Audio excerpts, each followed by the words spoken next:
Assalamualaikum warahmatullahi wabarakatuh dan salam sejahtera. Bertemu kita lagi dalam kelas sejarah dan untuk kali ini cikgu nak ajar sejarah tingkatan 5 KSSM. Untuk pengetahuan kamu pelajar, bila kamu memasuki tingkatan 5, kamu akan berhadapan dengan 9 bab sejarah tingkatan 5 dan last year kamu dah belajar 10 bab sejarah tingkatan 4. Okey, untuk bab yang pertama ni, kamu belajar tajuk dia tentang kedaulatan negara. Kedaulatan negara. Okey, sekarang kita nak tahu apa maksud kedaulatan negara.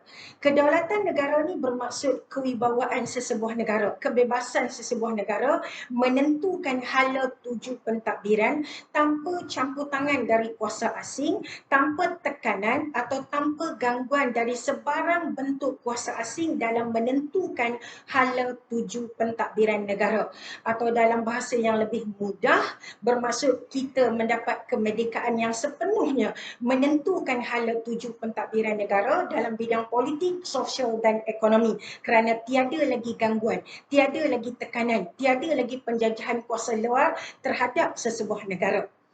Okey, dalam bab 1 ni, untuk kelas hari ni, cikgu akan ajar 2 subtopik. Sebab dalam bab 1 ni, dia ada 4 subtopik. Okey. Dan untuk kelas yang pertama ni, cikgu akan ajar kat kamu dahulu subtopik yang pertama dan yang kedua. Yang pertama, 1.1 ni kamu akan belajar tentang konsep kedaulatan. Cikgu tulis siap-siap supaya dapat menjimatkan masa untuk tulis. Okey. Konsep kedaulatan ni ada 3 perkara yang kamu belajar. Pertama, kamu akan tahu tentang takrif kedaulatan. Kedua, tentang pandangan tokoh. Dan yang ketiga, tentang jenis kedaulatan. Apakah jenis kedaulatan yang dimiliki oleh sesebuah negara yang berada dalam konsep kedaulatan atau sebuah negara yang berada dalam keadaan yang bebas dan merdeka. Okey.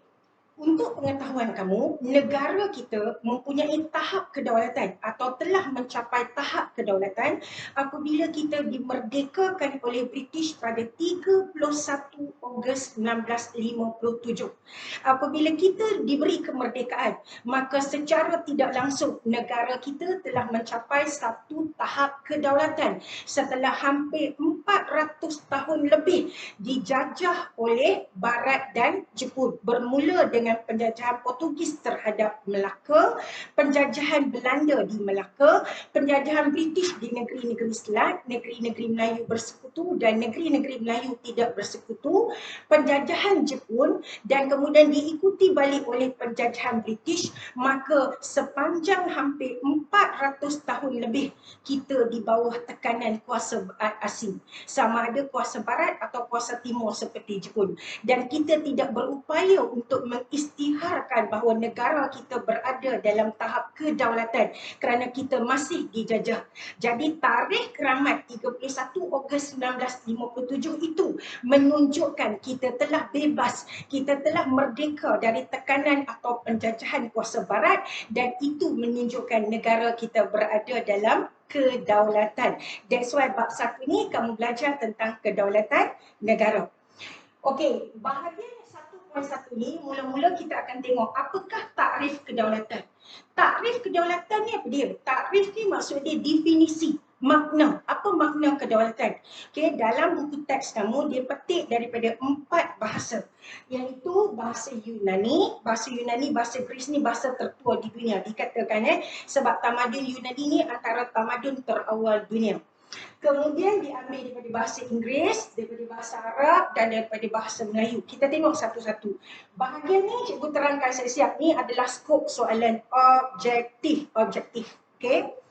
Okey, dari perkataan Yunani, daripada bahasa Greece, kedaulatan itu dipetik daripada perkataan supernus. Supernus atau superinus. Supernus or superinus. Supernus or superinus ni memberi maksud agung. Okey, agung, tinggi.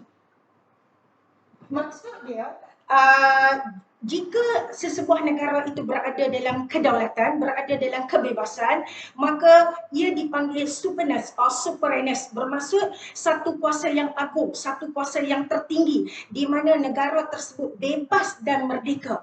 Bebas dan merdeka menentukan hala tuju pentadbiran, bebas dan merdeka untuk membuat sebarang bentuk keputusan bagi memaju dan memakmurkan negara. Okay?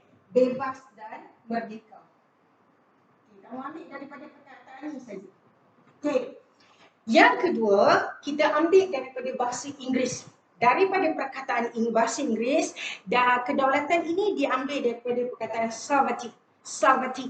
Sovereignty ni apa maksud dia? Sovereignty ni bermaksud sesebuah negara diberi kuasa penuh dan terhadap pemerintahan. Bermaksud negara tersebut boleh mentadbir dengan secara bebas.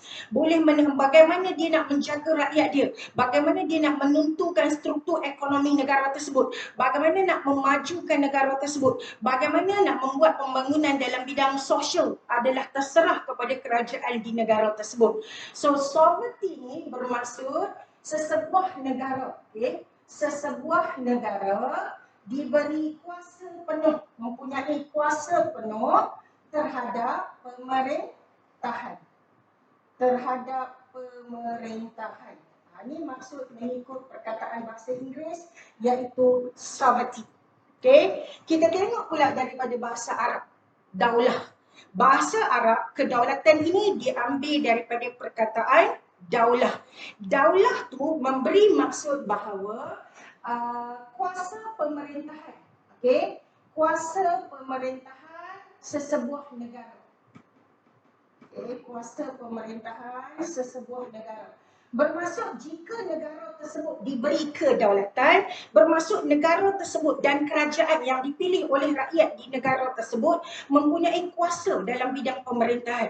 Tidak ada satu pihak yang boleh mengganggu gugat, yang boleh menceroboh atau boleh memecahkan sistem pemerintahan di negara tersebut, kerana negara tersebut telah mempunyai satu kuasa pemerintahan yang tersendiri, okay, yang dipegang oleh negara tersebut. Itu dirujuk daripada perkataan daulah dari bahasa Arab. Okey, dari perkataan Melayu diambil daripada perkataan daulat. Perkataan daulat ni, kedaulatan bermaksud kekuasaan tertinggi. Okay? Kekuasaan tertinggi yang dipegang oleh sesebuah negara dalam menentukan hala tuju pentadbiran. Macam kita sekarang, bila negara kita diberi kemerdekaan, maka terletak kepada sistem kerajaan di Malaysia dan terletak kepada rakyat untuk menentukan hala tuju pentadbiran. Bermaksud kita memiliki kuasa yang tertinggi dalam bidang pentadbiran yang tidak boleh diganggu gugat, yang tidak boleh dicampur aduk oleh mana-mana kuasa, yang tidak boleh diceroboh atau diganggu dalam sistem pemerintahan negara kita. Okay? Ini bermaksud negara kita telah mencapai tahap kedaulatan. Okay? Itu takrif kedaulatan mengikut 4 bahasa. Dan kamu dah belajar bahagian ni. Okey, untuk perkara kedua ni tentang pandangan tokoh. Pandangan tokoh ni cikgu takkan terang sebab bahagian ni kamu kena hafal. Tetapi untuk pengetahuan kamu, bahagian pandangan tokoh ni maksudnya pendapat dari tokoh-tokoh ilmuwan atau tokoh legenda negara, pentadbir negara, okey, pemerintah negara. Dan biasanya bahagian ni dia akan keluar soalan objektif. Okey, dan dalam bahagian pandangan tokoh ni kamu akan berhadapan dengan pandangan tokoh daripada Aristotle, seorang tokoh falsafah yang terkenal dalam tamadun Yunani. Aristotle merupakan guru kepada Alexander the Great. Maka bahagian ni kamu kena tengok dekat buku teks apakah yang disebutkan oleh Aristotle bila dia merujuk tentang kedaulatan. Yang kedua, pandangan tokoh daripada Ibnu Khaldun. Yang pertama, Aristotle. Okay. Yang kedua daripada Ibnu Khaldun. Ibnu Khaldun ni adalah seorang tokoh pemikir Islam, tokoh yang memberi maksud tentang konsep tamadun dalam Islam. Maka kamu tengok apakah yang diberi maksud oleh Ibnu Khaldun mengenai kedaulatan. Yang ketiga, kamu didedahkan dengan pendapat daripada seorang lagi sarjana barat iaitu Jean Boddy. Okay. Yang keempat, daripada Tuanku Abdul Rahman selaku pemimpin yang berjaya mengusahakan untuk mencapai kemerdekaan negara Tuanku Abdul Rahman. Dan yang kelima, daripada pakar undang-undang yang hebat yang dalam baru bulan berapa telah pergi meninggalkan kita, telah kembali ke rahmatullah, iaitu Tun Saleh Muhammad Abbas. Tun Saleh Abbas. Bahagian ni kamu tengok sendiri apakah pandangan tokoh tersebut tentang konsep kedaulatan. Dan bahagian ni janganlah kamu rasa macam peningnya, susahnya nak hafal cikgu macam mana keluar soalan esei. Biasanya pandangan tokoh ni bukan skop soalan esei dan biasanya dia adalah soalan objektif. So don't so worry. Okay. Perkara yang seterusnya, kamu belajar dalam 1.1 ni adalah jenis kedaulatan.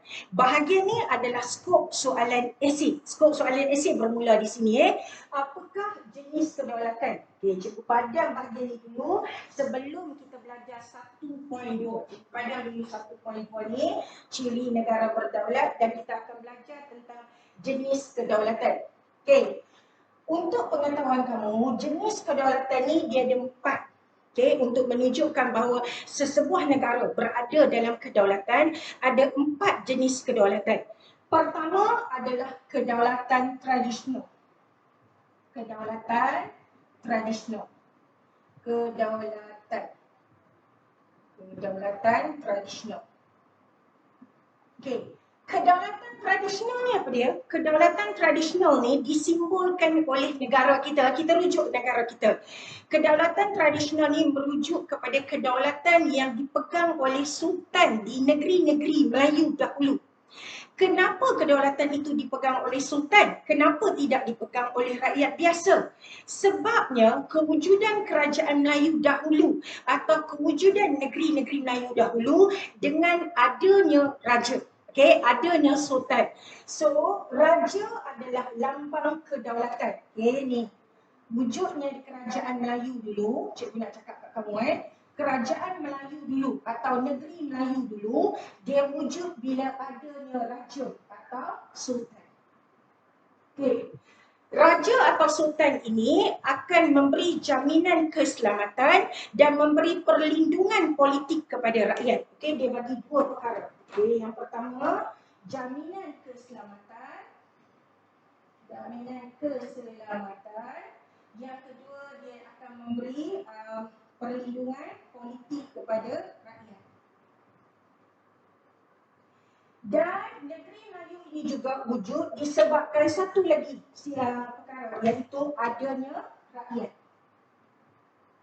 Okay. Untuk say thank you kepada raja yang telah memberi jaminan keselamatan, yang melindungi rakyat, yang menjaga rakyat, maka rakyat akan memberi taat setia kepada raja.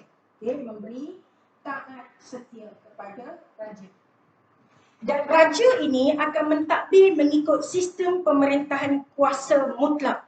Apa maksud kuasa mutlak tersebut? Maksud dia segala cakap raja, segala perintah raja menjadi satu undang-undang yang perlu dipatuhi oleh rakyat.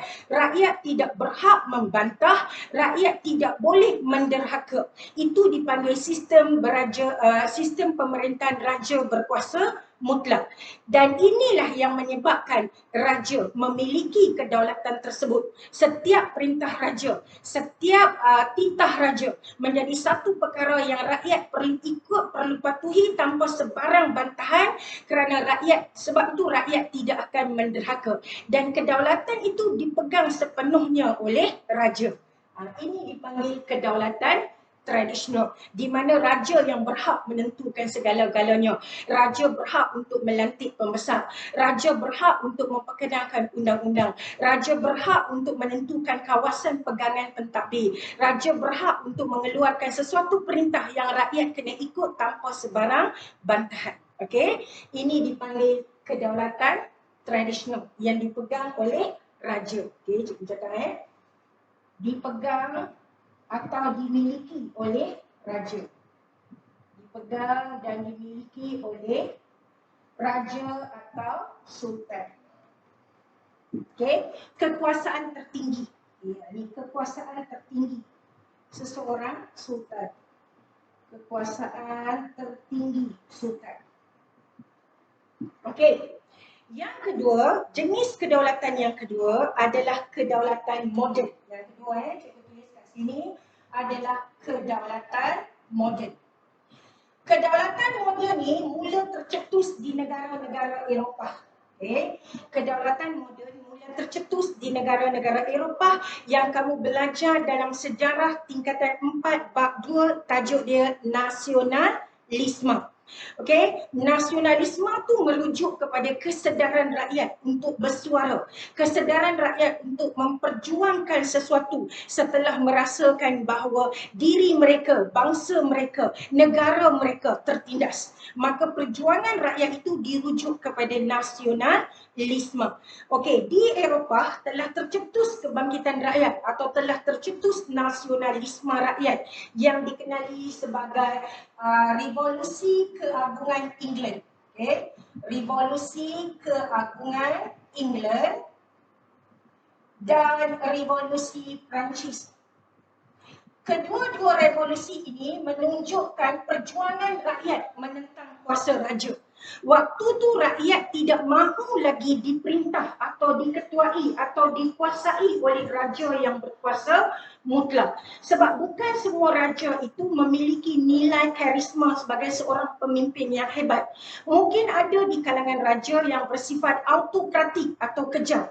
Mungkin ada raja yang tidak menjaga kebajikan rakyat. Mungkin ada raja yang hanya mementingkan darjat, mementingkan kuasa, mementingkan pengaruh, tetapi tidak menjaga rakyat secara keseluruhan. Maka apabila rakyat merasa mereka tertindas, hak-hak mereka dinafikan dalam bidang pentadbiran negara, maka akan berlaku kebangkitan yang kita panggil sebagai cetusan terhadap semangat nasionalisme. Dan kebangkitan ini ditunjukkan, dibuktikan seperti di Eropah, iaitu revolusi keagungan England dan revolusi Perancis, di mana rakyat England dan rakyat Perancis menolak sistem pemerintahan raja berkuasa mutlak di negara mereka. Maka ketiga itu timbulnya idea tentang hak rakyat. Okay? Idea tentang hak rakyat untuk membentuk sebuah negara di mana rakyat berkuasa dalam pentadbiran, di mana pemimpin boleh dipilih oleh rakyat. Tidak lagi pemimpin itu dari raja-raja yang berkuasa mutlak dan diwarisi secara keturunan. Tidak lagi. Maka apabila rakyat mendapat hak untuk memimpin, mendapat hak untuk bersuara, mendapat hak untuk memilih pemimpin yang sewajarnya bagi mentadbir negara, maka ketiga itulah wujudnya kedaulatan moden, di mana kedaulatan moden adalah hak seseorang rakyat, hak rakyat di sesebuah negara bagi menentukan dasar hala tuju negara, bagi memilih pemimpin untuk mentadbir negara. Itu dipanggil kedaulatan moden, kedaulatan yang dipegang sepenuhnya oleh rakyat. Okey, hak rakyat untuk memilih pemimpin,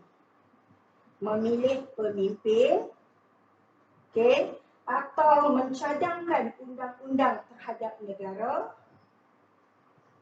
mencadangkan undang-undang negara. Okey, kedaulatan dipegang oleh rakyat. Cikgu nak kamu beza kedaulatan yang dipegang oleh rakyat.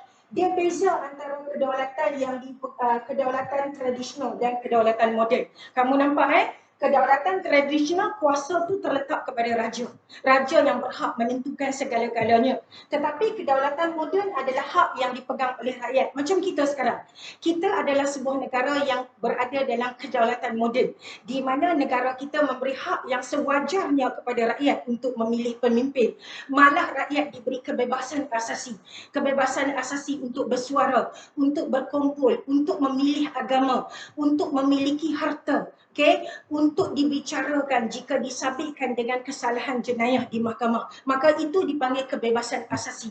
Bila seseorang rakyat diberi kebebasan asasi, bermaksud kedaulatan berada di tangan rakyat. Okay, so jenis kedaulatan yang ketiga pula adalah kedaulatan undang-undang.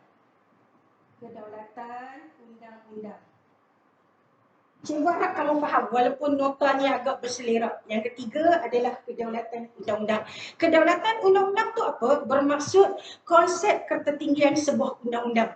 Biasanya sesebuah negara bila dah berdaulat, bila dah bebas dan merdeka, maka negara tersebut perlu membentuk, perlu memperkenalkan satu peraturan tertinggi, satu undang-undang tertinggi yang akan diguna pakai oleh kerajaan bagi mentadbir seluruh rakyat di kerajaan tersebut.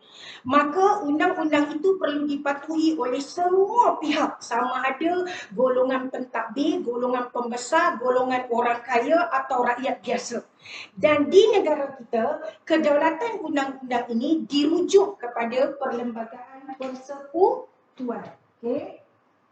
Perlembagaan Persekutuan negara kita yang telah digubal, okay?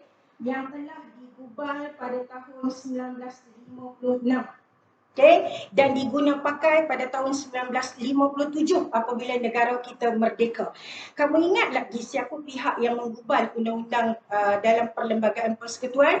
Suruhanjaya RIT. Okay, mereka gubal undang-undang yang dimasukkan dalam Perlembagaan Persekutuan pada tahun 1956 dan apabila negara kita merdeka, kita menjadikan perlembagaan tersebut sebagai satu rujukan, satu panduan kepada kerajaan untuk mentadbir negara.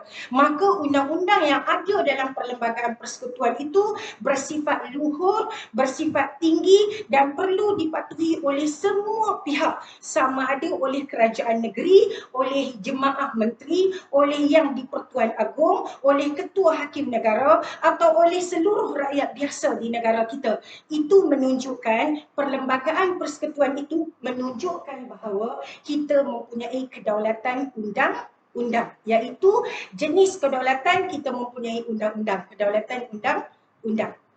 Dan kedaulatan yang keempat adalah kedaulatan antarabangsa. Yang keempat, kedaulatan antarabangsa. Okey, kedaulatan antarabangsa ni apa dia? Kedaulatan antarabangsa ni merujuk kepada hak yang kita perolehi di peringkat antarabangsa dalam menentukan hala tuju dasar hubungan luar atau menentukan sempadan negara. Okay?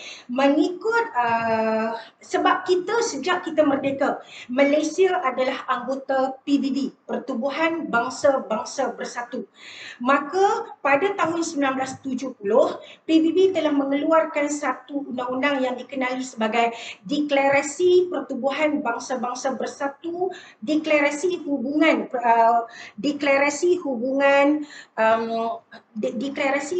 antarabangsa 1970. Kalau tak salah cikgu, deklarasi ini menunjukkan bahawa kita telah diiktiraf mempunyai hak dalam antarabangsa, hak di peringkat antarabangsa, hak untuk menentukan hubungan diplomatik, hak untuk menentukan sempadan perairan negara, hak untuk menentukan sempadan negara, menentukan hala tuju negara di peringkat antarabangsa.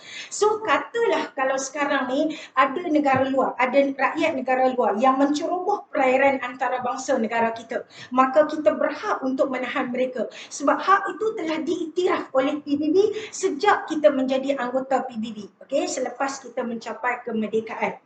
Ataupun jika ada negara yang menceroboh perairan laut negara kita atau menceroboh ruang angkasa negara kita, maka kita mempunyai hak untuk menghalang. Sebab dari sudut kedaulatan antarabangsa ini, kita telah diiktiraf oleh PBB. Kita berkuasa penuh menentukan kedaulatan antarabangsa, menentukan hala tuju hubungan diplomatik dengan negara lain atau menentukan undang-undang di peringkat sempadan antarabangsa. Itu dimaksudkan dengan kedaulatan antarabangsa. So, cikgu dah ajar kat kamu ada 4 jenis kedaulatan. Kedaulatan tradisional, kedaulatan moden, kedaulatan undang-undang dan kedaulatan antarabangsa apabila pihak PBB mengiktiraf, mengiktiraf Malaysia telah mempunyai kedaulatan antarabangsa. Okay? Dan untuk 1.1. Okay, sekarang cikgu nak ajar pada kamu pula 1.2. 1.2 ni subtopik dia apa dia? Subtopik dia tentang ciri negara yang berdaulat. Ciri negara yang daulat. Okey, cikgu padam dulu supaya kamu boleh jelas, kamu boleh nampak tentang jenis ciri negara yang berdaulat.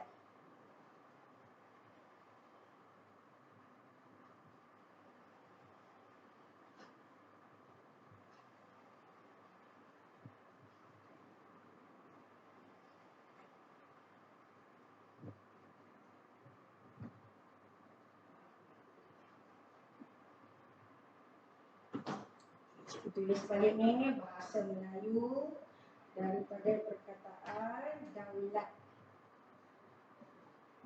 Okey, dan tadi kita belajar jenis kedaulatan. Yang pertama adalah kedaulatan tradisional.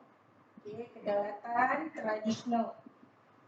Kemudian kita belajar kedaulatan moden.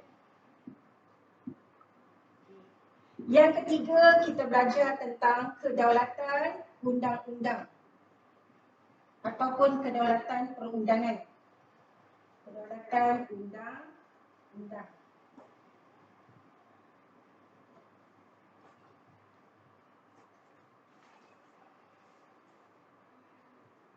Kedaulatan undang-undang. Dan yang keempat, kita belajar tentang kedaulatan antarabangsa.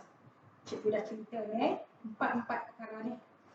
Okey, sekarang kita nak masuk topik yang kedua, iaitu 1.2. 1.2 ni kita belajar tentang jenis, tentang ciri-ciri. Okey, ciri-ciri negara berdaulat. Apakah ciri-ciri negara yang berdaulat? Kalau negara yang berdaulat atau negara yang bebas atau negara yang mempunyai kekuasaan tertinggi dalam bidang pemerintahan tu, apakah ciri-ciri dia? Okey, untuk pengetahuan kamu, ciri negara yang berdaulat ialah yang pertama, mempunyai sistem pemerintahan. Okey, negara yang berdaulat dia mesti ada sistem pemerintahan dia tersendiri. Okey, dan kita rujuk negara kita Malaysia sebagai sebuah negara yang berdaulat, yang diberi kemerdekaan, diberi kebebasan oleh pihak penjajah British pada 31 Ogos 1957. Kita mempunyai sistem pemerintahan yang mengikut model Westminster. Okey, ni dicadangkan oleh pihak British. Sistem pemerintahan kita adalah sistem pemerintahan demokrasi berparlimen, okay, demokrasi berparlimen dan raja berperlembagaan. Okay. Apa maksud sistem pemerintahan demokrasi berparlimen? Sistem pemerintahan demokrasi berparlimen bermaksud rakyat negara kita diberi hak untuk memilih pemimpin. Dan hak itu kita dapat ketika berlakunya pilihan raya. Pilihan raya ada dua bentuk, iaitu pilihan raya kecil dan pilihan raya umum yang dibuat 5 tahun sekali. Ketiga itulah kita mempunyai hak untuk memilih pemimpin. Okay, itu dipanggil sistem pemerintahan demokrasi berparlimen. Dan apa pula maksud sistem pemerintahan raja berperlembagaan ni?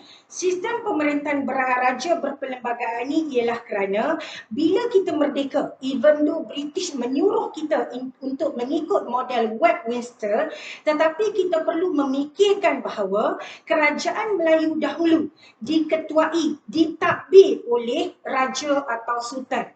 Wujudnya kerajaan Melayu dahulu kerana adanya sultan yang memberi jaminan politik, yang memberi keselamatan kepada rakyat dan rakyat memberi kesetiaan yang tidak berbelah bagi. Dan bila kita merdeka, kita tidak boleh menafikan hal ini, kita tidak boleh menolak sistem pemerintahan beraja kerana terdapat 9 orang raja atau 9 orang sultan, okey, yang kita warisi daripada sistem pemerintahan Kesultanan Melayu Melaka dahulu dan negeri-negeri Melayu sebelum Melaka. Okey, jadi kita menjadikan bahawa sultan di negara kita memegang kuasa yang tertinggi sebagai ketua negara Malaysia yang bergelar Yang di-Pertuan Agong, dan 8 sultan lagi menjadi ketua di peringkat negeri. Tetapi mereka tidak lagi berkuasa mutlak. Okey, peranan agung dan peranan sultan telah ditentukan secara detail dalam perlembagaan Malaysia. Sebab itu sultan atau agung tidak boleh bertindak sesuka hati melainkan apa yang telah dimaktubkan dalam perlembagaan. Sebab itu kita panggil sistem pemerintahan negara kita adalah sistem demokrasi berparlimen dan raja berperlembagaan. Okay? Dia berbeza sedikit dengan sistem demokrasi republik. Sistem demokrasi republik, negara tersebut akan diketuai dan ditadbir oleh presiden. Tetapi kita adalah sistem demokrasi berparlimen di mana rakyat berhak memilih pemimpin dan raja perlembagaan agung dilantik sebagai ketua negara Malaysia bergelar Yang di-Pertuan Agong. Okey? Ciri yang kedua, jika negara tersebut mempunyai kedaulatan ialah mempunyai sistem perundangan dia sendiri. Mempunyai sistem perundangan. Dan kita mempunyai sistem perundangan sendiri. Apakah sistem perundangan yang kita guna pakai? Sistem undang-undang yang kita guna pakai untuk mentadbir kerajaan persekutuan, kerajaan negeri di Malaysia untuk mentadbir 14 buah negeri adalah undang-undang yang kita ambil, yang kita buat ketika kita menggubal perlembagaan persekutuan. Okay? Perlembagaan ni kita terwujud pada tahun 1957 bila kita menjadi sebuah negara yang bebas, maka sistem pemerintahan negara perlu berpandukan kepada perlembagaan persekutuan. Maka bila kita mempunyai undang-undang tersendiri, mempunyai perundangan sendiri untuk menentukan hala tuju pentadbiran negara, untuk menentukan peranan pemerintah dan rakyat, maka itu menunjukkan negara kita telah menjadi sebuah negara yang berdaulat kerana telah mempunyai sistem perundangan yang tersendiri. Okey. Yang ketiga, negara yang berdaulat dia mesti ada negara yang berdaulat dia mesti ada sejak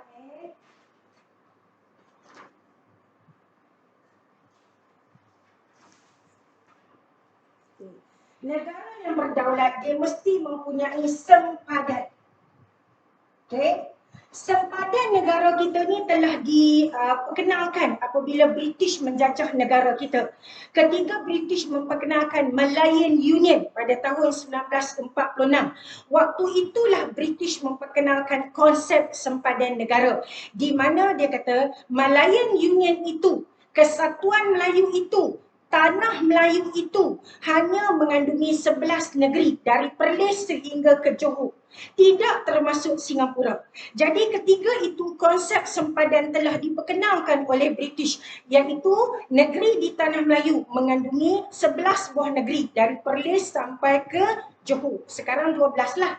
Sebab salah satu wilayah di Selangor telah dipecah untuk membentuk negeri wilayah persekutuan. So sekarang ada 12. Dulu masa kita merdeka, kita baru ada 11 daripada Perlis sampai ke Johor.